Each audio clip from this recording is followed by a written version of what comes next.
everybody, and welcome back to another indie book review. I am so excited to be back doing this. It is now 2017. I plan to read way more books this year than I did last year, so this is going to be the first review of the year, and I can't wait to get started. I was provided with a free copy of this book for an honest review from the author Zachary Chopchinski, so thank you very much, Mr. Chopchinski? Zachary? I never know how to refer to the authors by first name or last name, Mr., Mrs., Miss. Is there an etiquette to this? I don't know. But anyway, I digress. Let's continue. The book I'll be doing a review for today is called The Curious Tale of Gabrielle.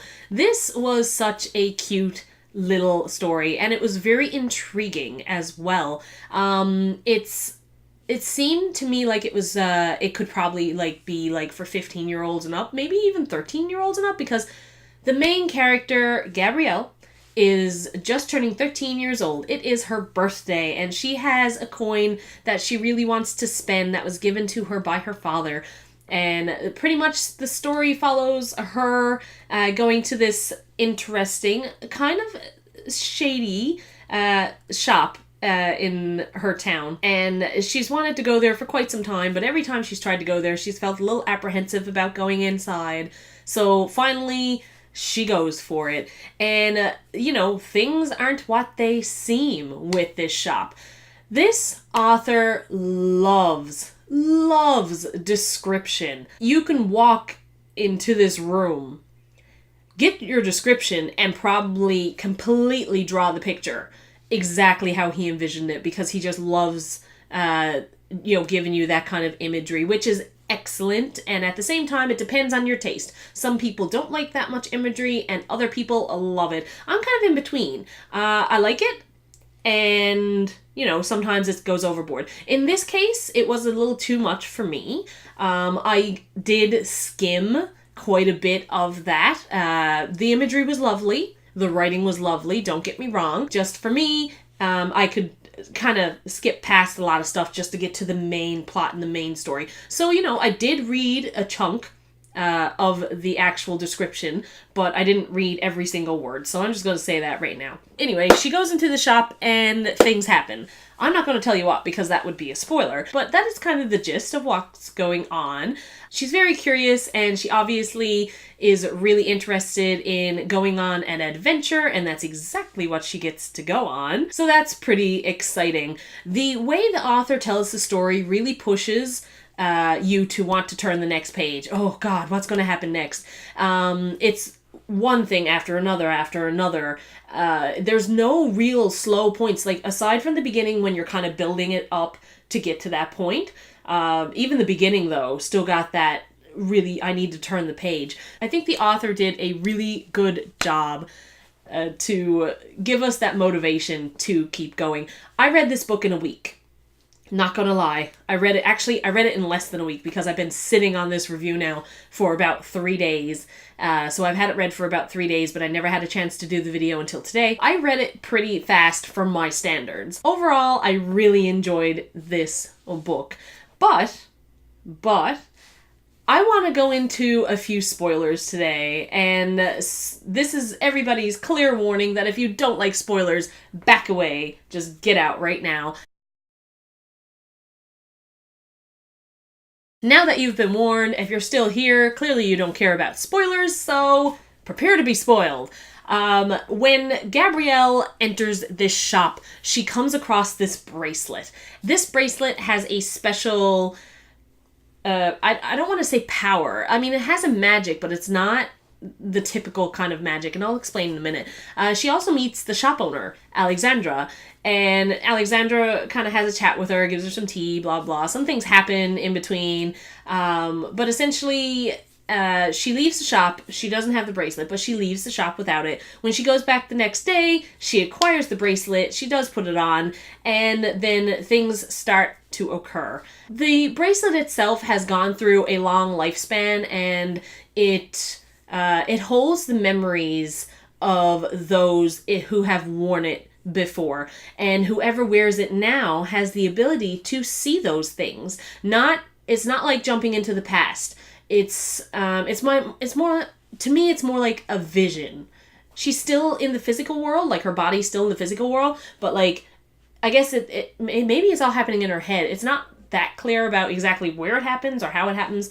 Maybe in the second book it will be a little more clear on that one. She ends up in the body of whoever wore it in that memory, and she gets to see what they went through. Now, it does get a little confusing here because she can't change the past. That's the thing. She can't, as of right now, unless something changes and she's super special and she manages to do that, which would be really cool.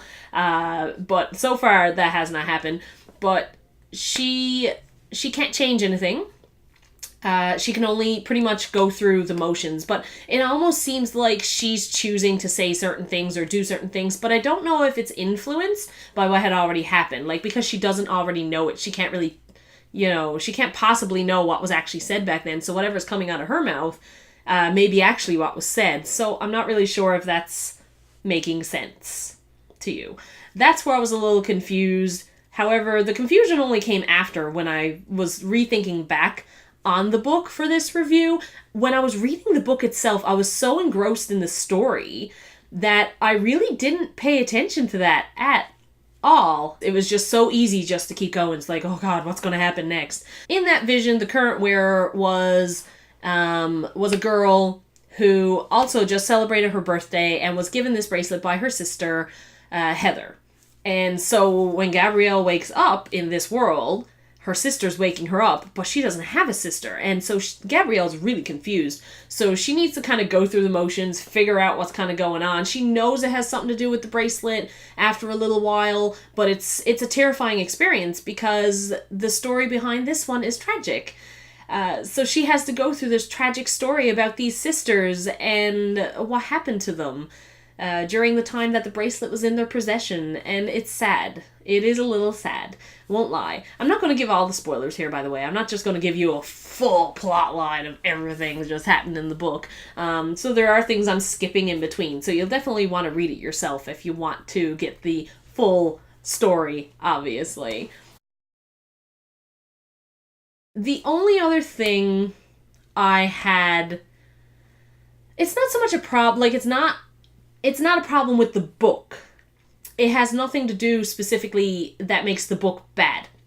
However, Gabrielle is given a choice at the end to continue seeing these visions and going into these tales and seeing the past of what happened to the wearers of the bracelet. Or decide not to do that, not to go on these adventures and stay home and live her normal life with her mother. I found this heartbreaking because at 13 years old, to have to be given a choice between adventure, which is just that, it's adventure. She gets nothing out of it except for the knowledge of what happened in the past. She can't change anything. She can't make a difference in any way, shape, or form. At least not yet. We're just going to put that in there. Right now, she cannot.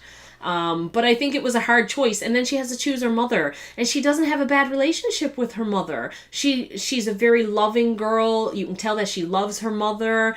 And to have to make that choice was kind of gut-wrenching. And I'm sitting there reading the book thinking, you can't leave your mother. She's going to be so sad. She'll never see you again, because that's how it works. She has to choose one or the other. There's no going back. If she chooses the tales, she has to go through the tales until they end. And she could be years and years old. Like, I guess maybe she'll stay in a state of sleep during that time. That's not 100% clear either. Or maybe she passes away. I'm not 100% clear on that one either. But I just thought it was such a harsh decision for a 13-year-old. Oh my God. I can't imagine having to make that decision. So, nothing to the book itself. Obviously, it wouldn't be an adventure if she didn't choose the bracelet. I just, in some form or fashion, I kind of wish that she didn't like her at-home life so much and, had a better reason to choose to go on the adventure. Because I felt so sad. So sad. When everything is said and done, there's another book, and it's longer. from what I can tell, it's longer, and I'm kind of afraid I'm not going to finish it in a week. I'm also hearing that it's better than the first one, and that's where all the real action begins, so I'm looking forward to that. And I'm going to be starting to read it tomorrow, Monday, and hopefully I'll have it done by the end of the week on Sunday. So anyway, guys, I do recommend this book. I did enjoy it. It is quite the page turner. It's not that long either. It really, really isn't that long of a book. So it shouldn't take you too long to get through it. Give it a chance. Give it a go. So, guys, if you know an indie author who has a book or books, fantasy and sci-fi, that are looking for an honest review, send them my way. You can tell them to tweet me at @ssiyasumi. You can send me an email. You can reach me on Tumblr, and you can reach me on Facebook. All of those links are down below. If you like this video, give it a big thumbs up. And if you like the content of this video, subscribe, and there will be more content to come in the future, and more book reviews and more things about my writing. Lots and lots of stuff coming up for 2017. But until the next review, guys, bye!